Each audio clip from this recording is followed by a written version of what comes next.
as the Geshe Langri Tangpa said in the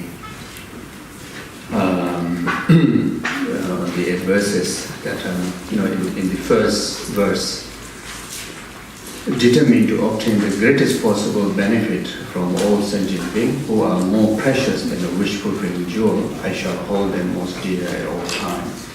So this should be our motivation.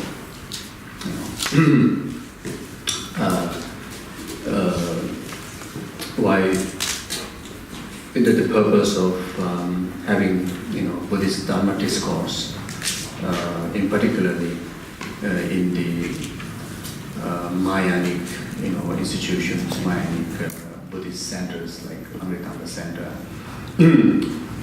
whatever activity that we engage, our main goal is to able to gain realization. Such as according to the first verse, the ultimate goal is for us to become Buddha. So in order for us to become Buddha, then we have to develop the altruistic mind, bodhicitta. In order to develop bodhicitta, then one has to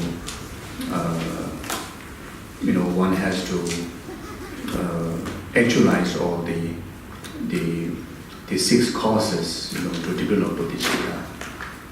And one of the causes is to recognize all sentient beings as a dear one, like as dear as one's mother. So in order to do that, then this first verse is one of the greatest reminder to all of us. The greatest possibility, the greatest achievement in our spiritual practice is state of full enlightenment, and that only possible by taking all sentient beings as one's object of benefit. And so in order to do that, then they need to be attracted to you. They need to be attracted to you. So the attraction is not just the desirous kind of attraction. It has to be through reasoning. That the reason is one's enlightenment is very much dependent on accumulation of three conditions: merit and purification of all the defilements. And the greatest way to accumulate merit is by benefiting sentient beings. So therefore the sentient beings are extremely precious for our enlightenment, And the what obstruct us to actualize happiness in our day-to-day life, what obstruct us to actualize liberation, and what obstruct us for us to delaying achieving state of full enlightenment is due to the negativities that are committed in relation to sentient beings. So the moment that we see the dearness of the rest of the sentient being to you, then whenever we achieve the realization on that understanding, then we will refrain from committing new negative karma, which will be obstruction to the liberation, which will delay our achieving the state of liberation. And at the same time, the abstaining causing harm to sentient being itself is a very powerful antidote to purify the past negative karmas that already committed, again, that in relation to causing harm to sentient beings. You see,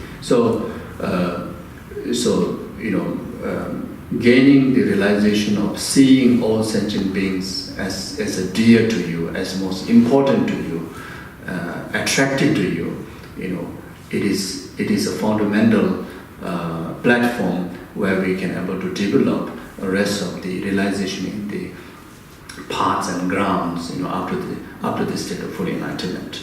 So therefore, may we too, whatever effort that you are dedicating,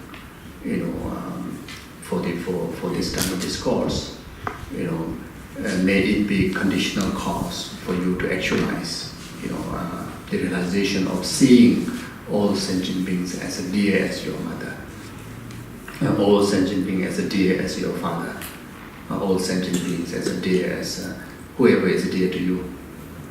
As we discussed last night, some people may have a hard time to see, regard that your mother is the dearest to your life, but then whoever, the dearest that you believe, the may all sentient being be able to see in a similar aspect, from this very moment onward, and at least I will put effort to develop that heart, and I will start the engaging practice, with the closest people around me, So if we make such a determination and such a motivation or intention for our gathering here, then definitely there will be great benefit, for your happiness, great benefit to be yourself as a cause of happiness to others, starting from your family, and oneself able to become a better human being and a most beneficial human being, and how wonderful to live a life being most beneficial for the happiness of many sentient beings, is one of the most comforting thing could happen in our life, that oneself be beneficial for others' happiness, you see, so like that. So so this is our intention, this is our motivation. Is that all right? Okay. Okay. Then we go through the rest of the blah blah.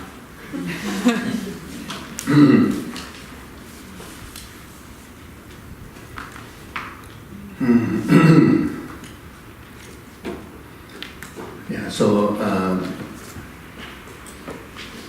we will start with discussing,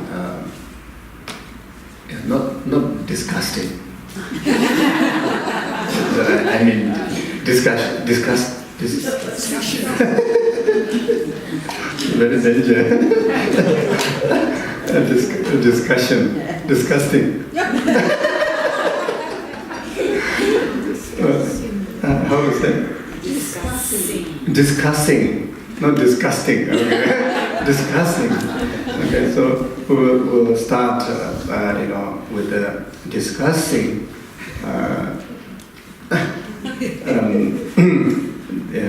the topic on Buddha nature. Then, so in the discussion of the topic of Buddha nature, then there will be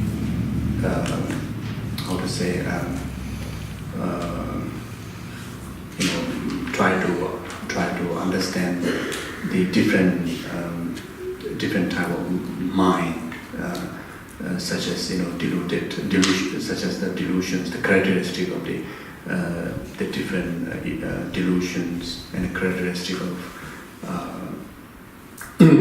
wisdoms, so that we can able to have some sense of awareness, whenever in our day-to-day life, what kind of the mind that manifests in our mind, has to be abandoned, has to be discarded, and because there are so many minds that which seems like virtuous, but then again, in fact, it is delusional. And whenever such mind expresses our heart, it commit negative actions, and also it leaves a negative imprint no matter continue, and that become a cause for future sufferings, and not only future suffering, but immediately it also brings suffering to our existence. So when we discuss, the subject of the nature, we will discuss about different varieties of mind. So basically, the subject of Buddha nature is very much about try to know well about our mind. So so it's I think Chapter Lama Sobarambuche. I saw one quotation from Rinpoche that those who searching for spirituality is searching for the nature of the mind, something like that. Those who are searching for spirituality means is searching for the nature of the mind. So if we inspire to be a spiritual practitioner, if we inspire to follow the path of Buddha Dharma, then knowing mind well is the key factor.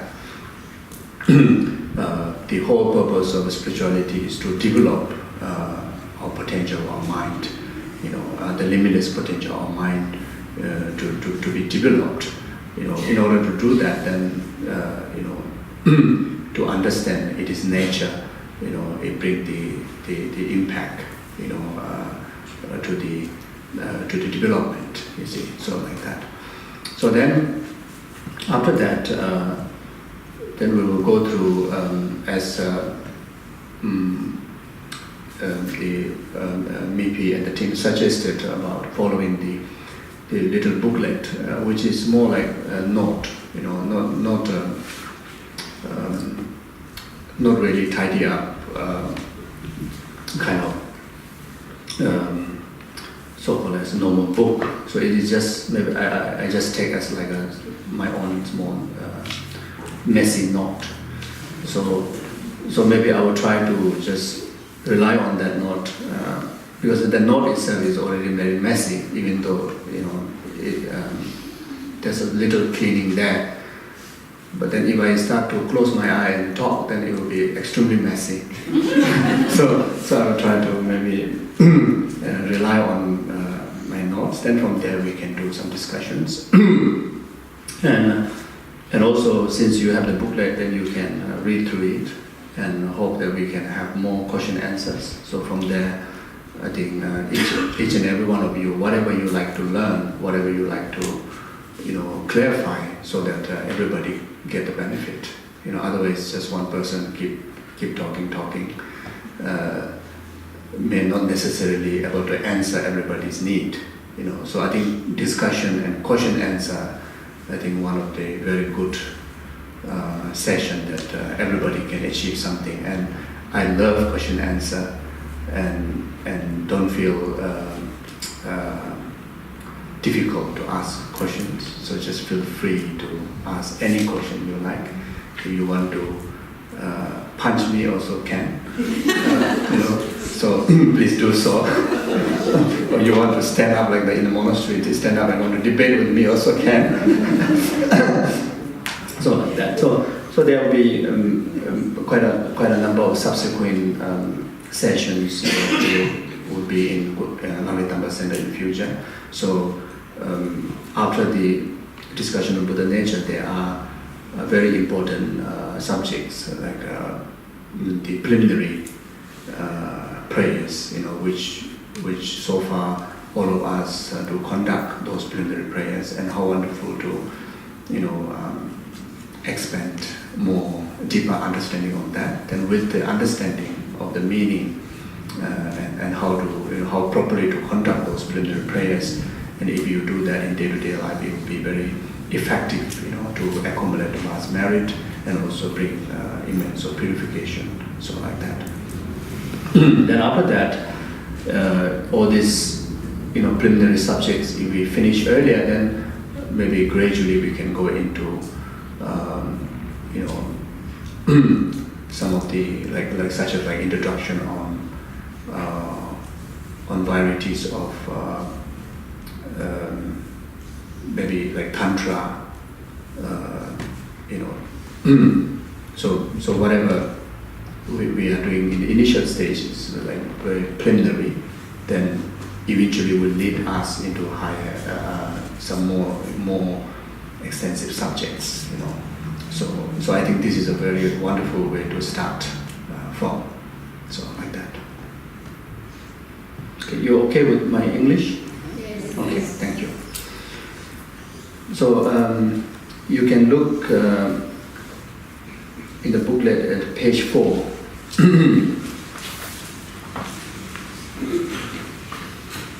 So I think I quite like this one. You see, so I will just read it. So please be relaxed and treat this Dharma session as a form of enjoyment. I like that. And I hope you like that too. Yeah. So like a vacation from your busy schedules, from your family, from your work, etc. Relax both the physical body as well as your mind. So that is very important. So yes, you know. So this is very, very important to any level of practice that you are taking into, you know, even just like this kind of short discourse, you know. In order to receive maximum benefit into your heart, you know, so mentally and physically feeling comfortable. I think that's most important. If your minds are still in the state of agitation or in the state of caught with all the past disturbances or past ideas, or still, you know, very busy planning for future, but not really kind of like settling here, then it will be quite difficult for you to receive the blessing as well as to receive, to gain greater wisdom, so, yeah, like that. So, and physically needed to be very comfortable, because physical discomfort, it affects your mind, So even though there are suggested, physical gesture, physical postures like meditation postures and respectful varieties of postures, but I think most important thing is, as long as it is respectful for your peace of mind and your comfortability of your mind, I think that should be respectful. Even the needed to stretch your leg, it's all right. As long as it serves the purpose of calming your mind and relaxing your mind, and your mind able to focus to the purpose, then even stretching your legs, or even needed to walk around, or even needed to go and get a cup of drink, in meanwhile, why not? So like that. So this is not only for this kind of discourse, but even if you wish to conduct daily prayers at home, the sense of enthusiastic, joyous mind to engage into your daily practice is, most important to bring the most benefit from the daily practice. If you take as a kind of like a pressure, because of it's like my commitment, and so that I must do my daily practice. If I don't do, I'm a bad person, or I'm not fulfilling the commitment. So that is not really a good starting attitude. You're seeing so much benefit there, seeing so much gain in your practice into what you really wish to have it. So for that purpose, then you are kind of like naturally, joyously, almost effortlessly, engaging into daily practices. Then even the practice may be very minor or very short practice, it can be extremely effective for our mind, you see. So many of us do a lot of commitments, recitation of sutras, recitation of mantras, because of receive many initiations, receive many commitments, then it's just kind of like, it become almost like going to a work that, you don't like to go to work, but you still need money. And for that, I think it's quite suffering to go to work, and even you don't really suffer, but you don't enjoy the work, and you don't, learn much from the work, So you see, so for practice, the joyous effort, I think is necessary. So for joyous effort, it has to come with a sense of physical comfortness, and that affect your mental comfortness. You see, so it's so necessary. A sense of like a fluency. If you can able to achieve that, then it will be wonderful. On the basis of physical and mental fluency, if you can able to conduct your daily practices, wow, is the realization will be like upgrade so fast. You see, but if not, at least, how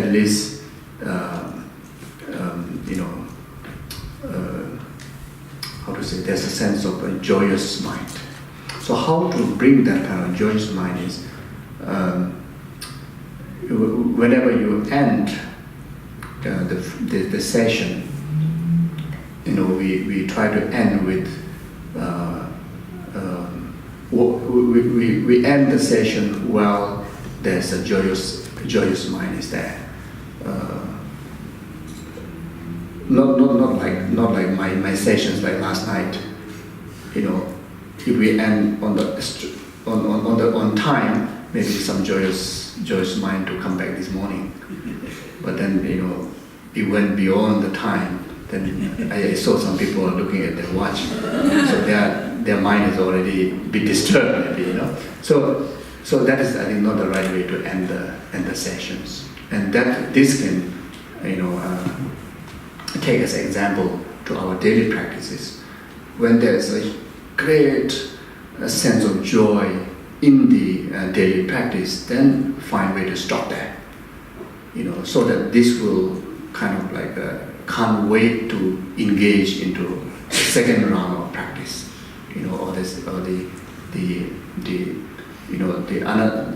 your daily next day's practice.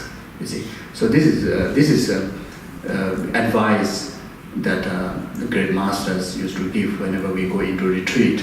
They advise us to make sure that we end the retreat session, every day-to-day session, where one's spirit is very uplifted, very, very happy. Then you just end there. Even though you need to end halfway, also just end there. And that will lead you, with the full joyous effort to the next session. And like that, so that I can able to, maximize the benefit, the impact from the practice. So like that. So, and also like if you go for any of the spiritual journey, then we need to have that kind of find a way to develop that kind of joyous mind, joyous effort, so that it will your spiritual journey will be lasting and fruitful. So otherwise, if we don't have this kind of like a initial intention, then whenever there is boring session, then you may give up forever. Whenever you feel some kind of uncomfortable, then you may give up forever. So this is not, I think, not only to the Dharma practice, but even for our in ordinary life. Whatever we engage, we engage with the joyous kind of joyous mind, and whatever effort we put, if we put with a joyous effort, that will be so beneficial. Like I always give this analogy or whatever. Like parents need to take care of the children, and the children, if need to take care of all parents. If you are able to regard them not just a parent or not just a children, but is like a Buddhas, like a gurus, so more than the children, more than the parent. If you take care of them with that kind of attitude, so there's always this joyous mind, and and the benefit that you receive from investing your time, the effort, is a great. There's a great merit to accumulate. Not just fulfilling your task, but in the meantime accumulate immense merit. And similar, like serving to Dharma societies, like serving in the Dharma centers, serving in hospice, serving in any community. So you serve, like what the Langri Tangpa says, seeing the preciousness of people that you're offering service is more than just one ordinary human being. It is more than that. Like the reasoning is that even my enlightenment is totally dependent on that. So therefore, how wonderful for me to serve them. And not only that, my purpose of serving them is to liberate them in the state of enlightenment. Even how wonderful, you see. So like that. So that's why the motivations are very important, and the compatibility is very important like that. Also, my master, Geshe Zopa, whenever goes into retreat, whenever I saw Geshe Zopa been advising other retreaters, and also whenever I goes into retreat, Geshe Zopa used to advise me that you need to go into retreat as if you're going for one of the most wonderful occasion, So and it really helps. You really start to feel your retreat sessions are like really in blissful state, most wonderful, holiday state, and your effort, your mind, your energy is able to dedicate fully to the fulfillment of the object of the retreat like that. So otherwise, you just go into retreat as regarding just simply as a commitment. Because you have received initiation, now I must go into retreat. Then it's more like pressuring, there's not much joy there, you see. So joy,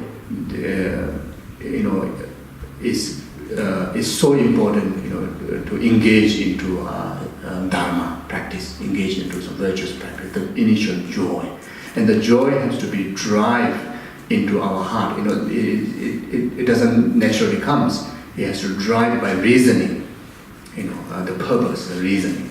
So even that we need to do some kind of cultivations, like meditations, and again, so like that. So do we have Buddha nature? This is a very important question, and by understanding the existence of Buddha nature in self, in every other sentient being, will help us to gain the wisdom of the enlightenment is possibility, the possibility of enlightenment in every single sentient being. So without gaining the wisdom that myself and the rest of the other sentient being, has the Buddha nature, then the possibility of actualizing all sentient being in the state of enlightenment is more like just simply word. It doesn't really understand. You may simply believe just because of someone says so, but then from depth of your heart, when you want to caution, you may not have an answer, and you may doubt. So you see, so first we need to establish there's existence of Buddha nature within ourselves. Then the self-liberation is possible if there's Buddha nature. You see, if there's no Buddha nature, then the self-liberation or the nirvana state of within self is most likely not possible. There's not much reason left to prove that you can be liberated. So similar from the Maya, the content in the Maya teaching, then every single sentient being can actualize a state of enlightenment. The entire samsara, there is a time that end of samsara to every single sentient being. And until today, when we want to see a physical evidence or just an intellectual evidence, whether there is a possibility of end of samsara in every single sentient being, it looks like almost not possible. You see. But then when we try to convince ourselves through recognizing the existence of Buddha nature within every single sentient being, and that will prove to ourselves, and that will prove that end of samsara is definitely possible in every single sentient being. You see. So the Buddha nature that what we human has, the Buddha nature that what Buddha has is no difference. The Buddha nature that what we human has, the Buddha nature that what the cats and animal, the pets has, is no difference. The Buddha nature that what the human and the pets and the rest of the other creatures, the rest of the other worms, rest of the other insect, rest of the other formless beings, spirits, the Buddha nature is all equally same. You see. So what really, okay, so before I mess you up, I go down and read, see what it says. So you might find this topic simple, but it is very important to re-energize your understanding of Buddha nature that dwell within your mental continuum. Even though I may not know how to express things properly, for the people who are listening, you should know how to listen. Yeah, so that's very true. Because I really don't know how to express properly. And I can see that you are a very good listener. So there is a saying that even though the speaker might not know how to speak, as long as the listener knows how to listen, there can still be benefit. So otherwise, even the speaker speaks perfectly, if the listener do not listen properly, then it doesn't work. So this is my excuse. So do you believe you have Buddha nature in you? So that is a big question. This is really the basis of us to gain faith in the Buddha, because if we do not have Buddha nature within us, there's not much purpose for us to accumulate merit, to purify negative karma, and no purpose for us to do any practices. Because the whole purpose of practicing Dharma is to let the Buddha nature to manifest into the resultant, into actual existence, that what we can experience in the actual state of the Buddha. So that's why we say the Buddha is within. Buddha is not somewhere else, and Buddha can be discovered within these contaminated aggregates.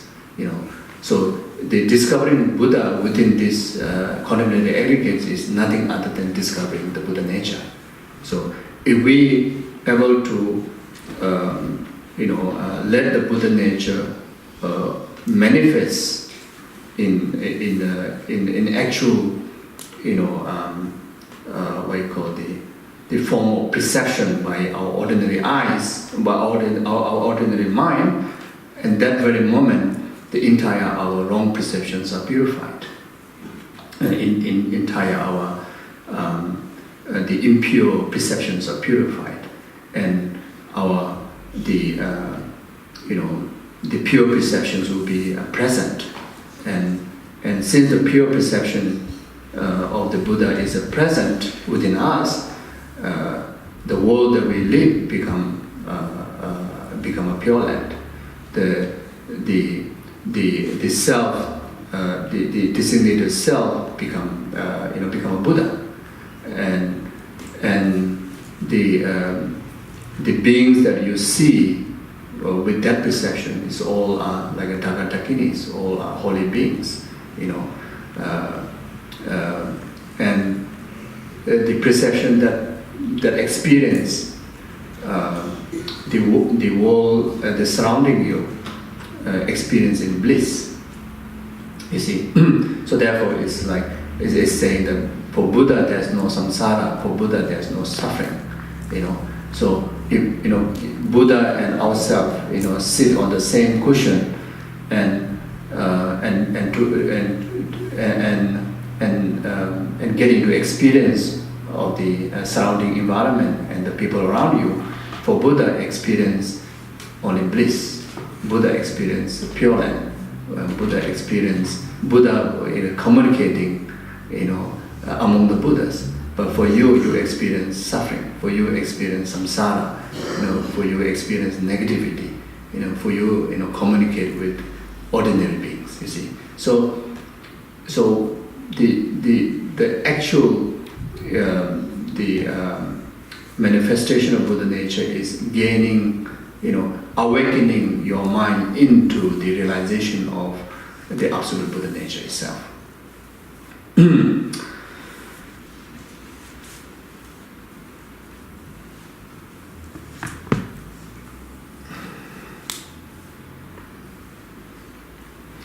So when we begin to search for the answer to, what is the Buddha nature, we soon encounter the obstacle posted by the 6 delusions and six afflictive emotions and 20 secondary afflictive emotions.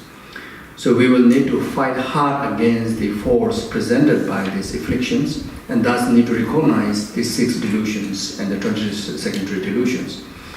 What is their nature? How do dual within us? How they perform their activities within us? How do they control our mind and actions? So you see, so discovering, Buddha nature within us is basically, what you call the discovering the faults of all the what you call the hallucinated minds. You see, once we see the fault, once we recognize, what are the hallucinated minds, what are the confused minds, what are the deluded minds, what are the afflictions. As long as we identify all the nature, their characteristic, their function, their engagement with us, as long as we know well about that, then we can able to spot. There's one particular state of existence which is absolutely, totally unaffected, totally uninfluenced, totally free and absolute in the awakened state. When we start to spot that, we start to kind of like from the distance we start to spot the Buddha nature is there, and then gradually, developing the awareness greater and greater, then one get nearer and nearer to the actualization of the Buddha nature. So in order to awaken the Buddha nature within us, first we need to understand the rest of the other mind, which always illustrated that as if they are the nature of our mind. Like a 6 root delusions, and all the rest of the delusions. Whenever like anger arises, anger, the angry mind kind of illustrate in us as if that is part of our mind. That is nature of our mind. That is nature of us. The nature of you is the angry one. If we are overwhelmed with the desire, then as if the entire nature of our attitude is just a desire. You see, there's no sense of there's something clarity is existing in our mind. See.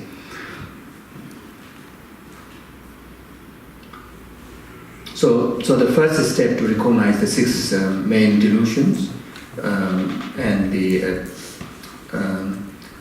so in the Dharma term we say that these delusions, afflictions are the object of negation. So by negating the negative emotions, by negating the delusions, help us to reach to the Buddha nature. First we negate or we eliminate or purify the gross afflictive emotions. Then eventually, purify and negate the subtle negative emotions or afflictive emotions. The moment we are fully purified them, and the reaching point itself is the reaching point of Buddha nature. So quite a hard work, isn't it? Mm-hmm. I think it's quite a lot of work. So therefore, in order for us to negate the negative emotions, first we need to know the negative emotions. So what are the six the non-virtuous mental factors, or the six root delusions? Six root mental delusions. So the first one is the ignorant. You see, first one is ignorant, then second one is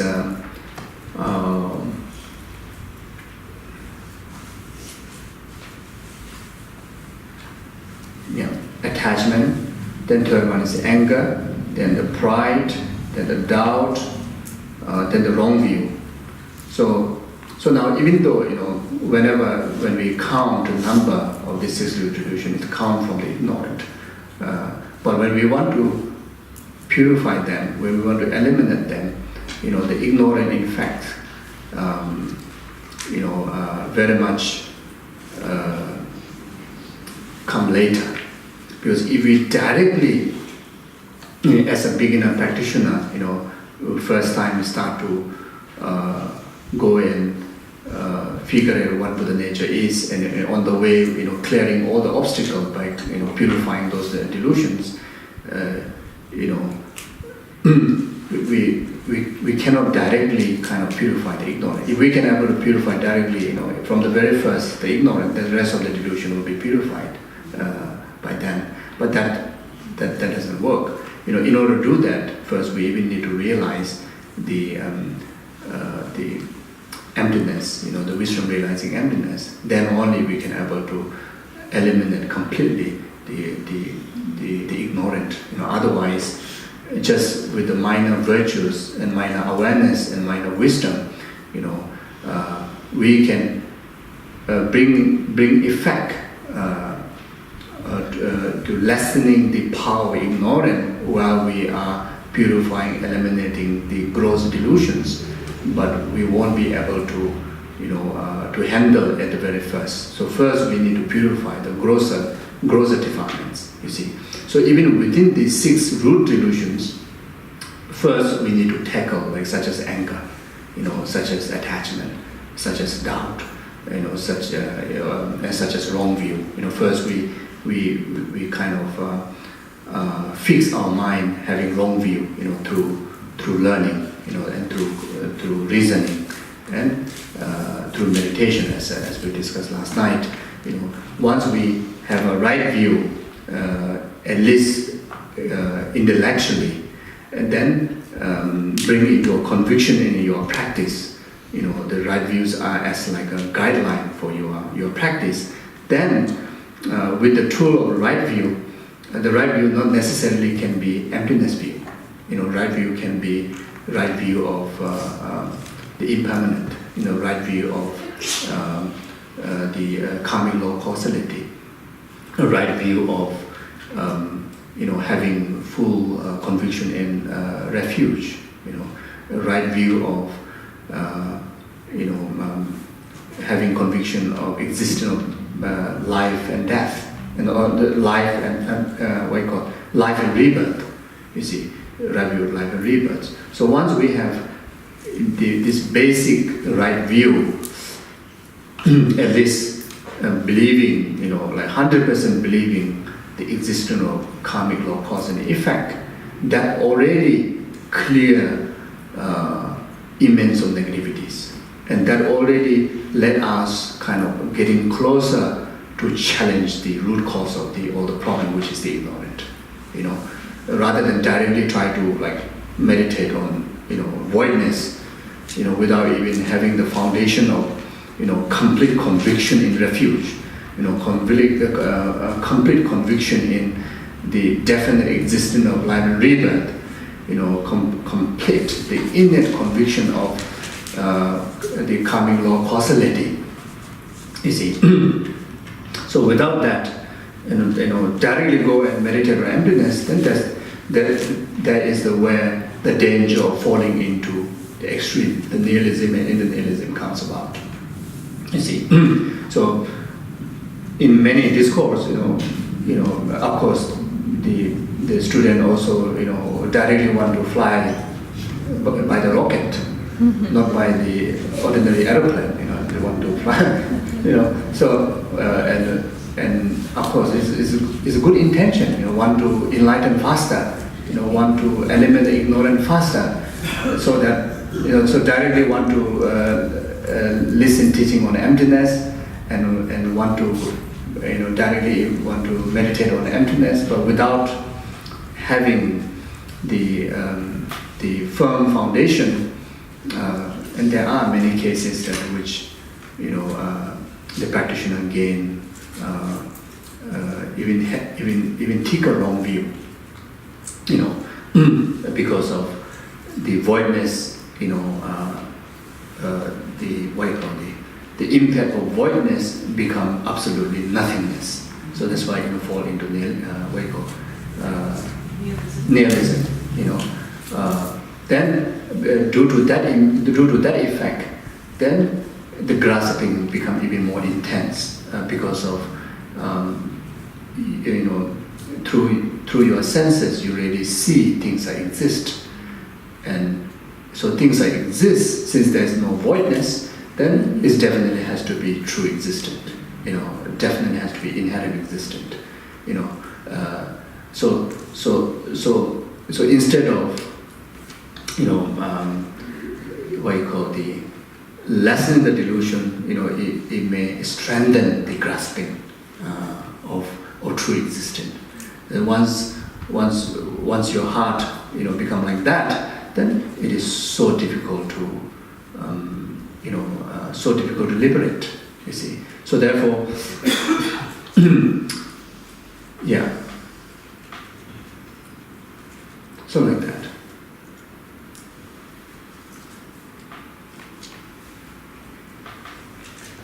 So that's why sometimes when we don't hear the teaching directly, talking about emptiness, then the teaching sounds like not so profound, and when you hear teaching on emptiness, if you are really matured, then yes, it is the most profound, it is the most important, it is the most powerful, but it also can be very dangerous, Even in Buddha's time, the emptiness are not supposed to reveal to those whose the students' minds are not ripened, and the master and the student has to have a long time kind of interaction in Dharma sessions, or at least the master need to have some kind of clairvoyance to see that the students really ripen, their mind with all the basic foundations, then reveal the emptiness. You see, so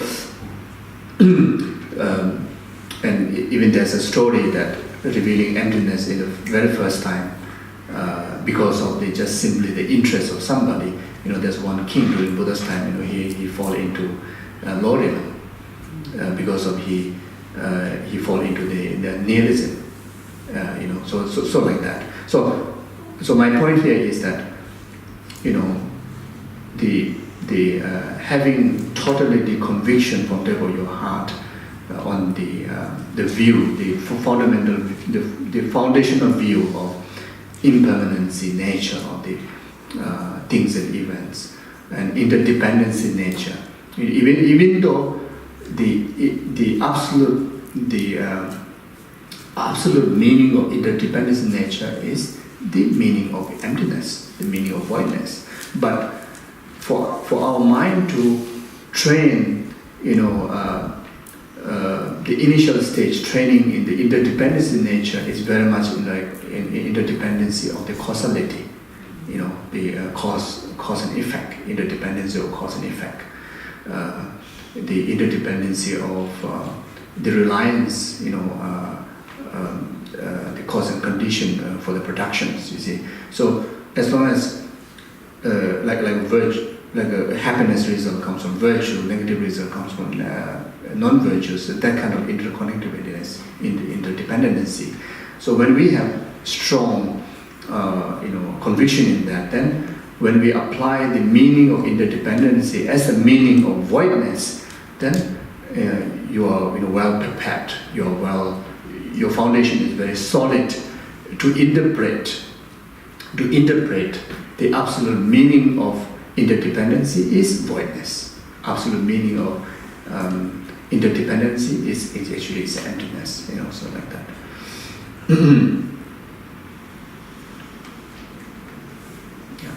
Okay, so first I will just go through the numbers of the numbers and a bit of characteristic of this each and individual six root delusions and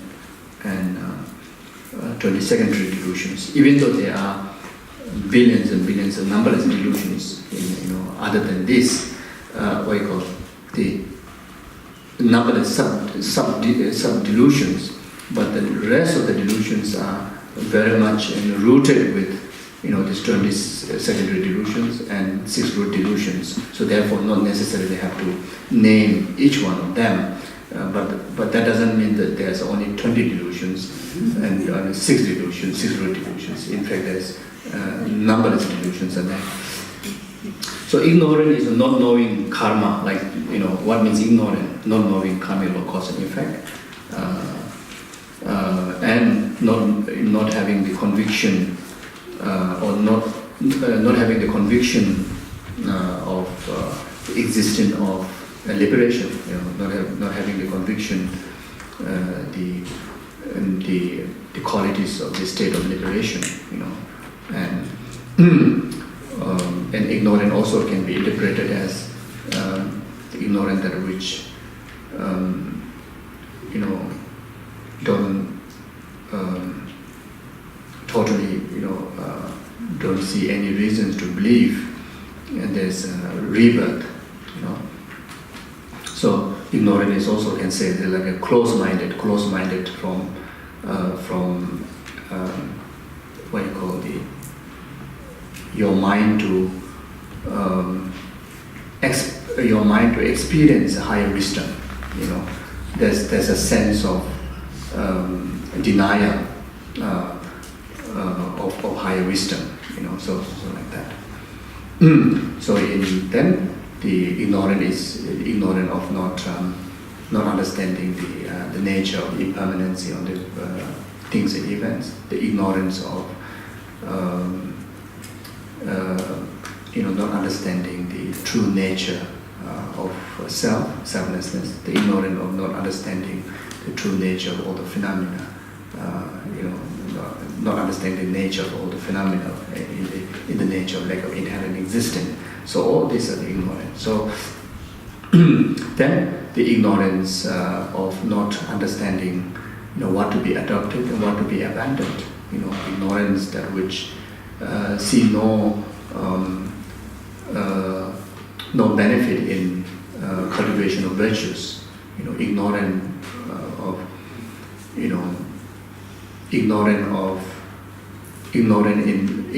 not understanding the benefit of generating compassion to others. Ignorant in only seeing the benefit of self-cherishing.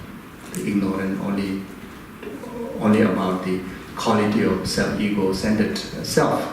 You see, so all these are ignorant. So ignorant it is not just not knowing emptiness alone, not that. And even not knowing what is virtue, what is non-virtue, is also ignorant. You see. So in order to know what is virtue, then we need to know what is the result of the virtue. So therefore, that we can identify this act is a virtue. The actual meaning of virtue means that it is something that either is in the nature of blissfulness or nature of goodness, or it is lies in the nature that which has the potency to produce happiness or produce goodness. And those phenomena are called virtue. You see, so in order for us to free from ignorance, then learning Dharma is in fact itself become an antidote to purify ignorance. Of course not from the root, but at least lessen the power of ignorance. So and from the Dharma and non-Dharma, then from this distinction, then anything about Dharma is wisdom, and anything about non-Dharma is ignorance. So that's a bit quite harsh, isn't it? But that is because it's just weighing between Dharma and non-Dharma. So then, and for that content, because the worldly wisdoms are not regarded as a wisdom. Worldly, like 8 worldly concerns can be very, very smart mind, but then 8 worldly concerns are regarded as a mind of the illusion of ignorance. Because of ignorance, that's why the 8 worldly concerns comes in your mind. You see, so in our day-to-day life, even like when we do business, we always think about the gain only. Gain, isn't it? Who would do a business without thinking about gain? If you do a business without thinking with the loss, then you will be a Buddhist or a businessman.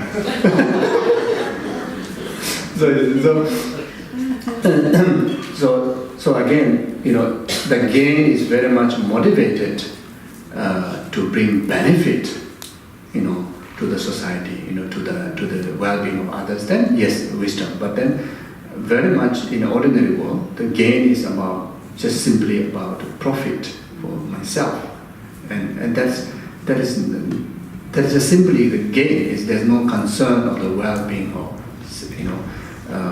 the other sentient beings. So for that gain, then there's a lot of kind of negative actions, negative speech, negative physical actions, or negative mental attitudes, engaged. You see. So because of that, then, in fact, all this happened because of ignorance. So therefore, it is delusional. So you see. So then Dharma, but then again, is it Dharma? But not by not knowing the actual meaning of Dharma, then of course there's a lot of misuse of Dharma. Then that is even worse ignorance. Misuse of Dharma. Then people even do Dharma as even a business. People do Dharma as a business. Use the Dharma, but the intention is worldly concern. It also happens, and that is even worse ignorance than worldly business. You see, so it's very tricky. Have to be very mindful. So in order for us to define that, whether it's pure, Dharma or not, whether it is pure virtue or not, then always need to analyze the mental attitude is very much infused by mind of renunciation and mind of compassion, mind of loving kindness, a mind of generosity, mind of artistic mind, a mind of bodhicitta, a mind of emptiness, mind of selflessness. So as long as your intention is very much infused by any of this mind, then yes, even a worldly business that you are gaining a lot of profit become an absolute virtuous. It's a big, and it is a cause for liberation because it is infused by compassion. It is infused by, initiated by renunciation. You see, so. So then when we do Dharma thing, like Dharma retreats, Dharma sessions, generosity of Dharma,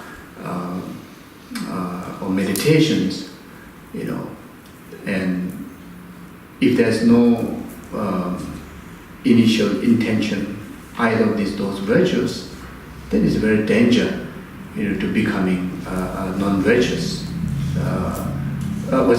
Becoming a non-dharma. Even though one does meditation, one does practice in the name of achieving liberation, but in fact, all dharma practice become a cause of samsara. You see, so therefore, worldly dharma is not a non-dharma; it's a non-dharma. You see, so how to differentiate whether it's a worldly, even it sounds dharma, but whether it's a worldly dharma or real dharma is dependent on the intention, the motivation. It's dependent on the intention or the motivation. And what are those motivations or intention is, it has to be minimum the renunciation, compassion, loving kindness, generosity, bodhicitta, emptiness, selflessness. You see, so like that. So otherwise, just simply I like to do dharma, then this I like. That can be a very strong self-centered attitude, and I like to go into a retreat. Wow! And entire retreat is accumulation or abundance or cause of samsara. You see, so there's a very fine line there, and if we are not kind of like put ourselves to squeeze bit of our energy or our brain, then it can sleep. Can sleep. Did I say correctly? Yes. Okay. So for me, it sounds like go to sleep. So I mean sleep, but it sounds like sleep. Sleep. Okay, so that's very good. Sleep. Okay, so you see, so it's it can be like a sandy cliff. Just want to travel through a sandy cliff. It sounds like there's a road, but the moment you touch that, you So you see, so in our Dharma practice, there are many can be like that. It looks like a perfect Dharma, a perfect engagement of Dharma. But then the moment, when you engage that, in fact, you already slip into it only, into a non-Dharma. And as long as it's non-Dharma, it can be virtuous, but then it is not the Dharma not going to be cause for liberation.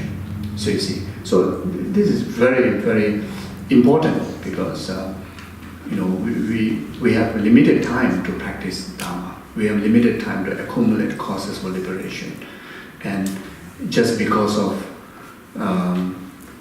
not having this awareness and even having a great knowledge of many Dharma ideas, but then this simple, the initial, the main cause to actualize the Dharma as a Dharma, can waste entire our life, can waste entire our spiritual life. You see, we may be able to born higher rebirth in the God realm and human realm in the future lifetime, but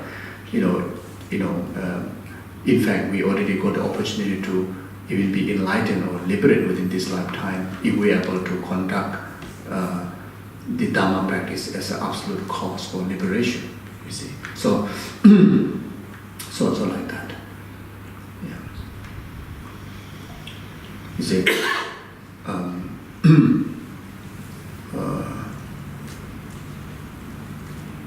so worldly and Dharma is very much determined by whether the action of body, speech, and mind, whatever action of body, speech, and mind, whether infused by the mind of renunciation or not. You see, then so there's a well saying, chö sudoma and chö lamdudoma,